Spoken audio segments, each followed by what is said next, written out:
থাকুক, দেশের আইন কানুনে যা থাকুক, আমার টার্মস এন্ড কন্ডিশন হলো এরকম। আমার টার্মস কি, যে আমার যে বক্সগুলো হবে এই বক্সের রং লাল হবে,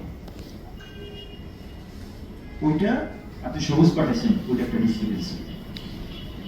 চাইলে আমি ইনপুট করতে পারি, চাইলে পারবো না, তারপরে নেগোসিয়েশন হয়।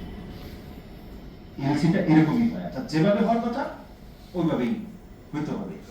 একটা হলো কি ইন্টারন্যাশনাল স্ট্যান্ডার্ড ব্যাংকিং প্র্যাকটিস আছে, ইউসিবিসি। এই তিনটা জিনিস নিয়ে মূলত এলসিটা চলে। যেমন আমাদের দেশে ইম্পোর্ট পলিসি হয় নাই, অথচ এই অর্থ বছরের জন্য 25-26 সালে কিন্তু ট্যারিফের কি, কোনটার জন্য কি ট্যারিফ হবে, এগুলা কিন্তু হয়ে গেছে। তো যেটা হয় কি, তাহলে কি হলো, তাহলে এই যে 21 থেকে 24 সালের যে ইম্পোর্ট পলিসি আছে ওইটা তো এক্সপায়ার হয়ে গেছে। তো যেগুলার ঝামেলাপূর্ণ জিনিসপত্র, ওইগুলো এই সিমিলার কেসে every time trade and commerce থেকে পারমিশনটা নিতে হয়, সবসময় এই কাজটা করতে হয়। যেমন শিশু খাদ্য ইম্পোর্ট করবে, পরমাণু শক্তি কমিশনের সার্টিফিকেট লাগবে, এটা নিতেই হবে, কিছু করার নাই।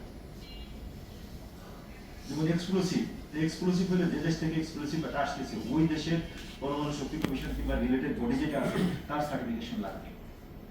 এটা আমাদের ইম্পোর্ট পলিসিতে বলা, যেটা আমরা পরে আসতেছি।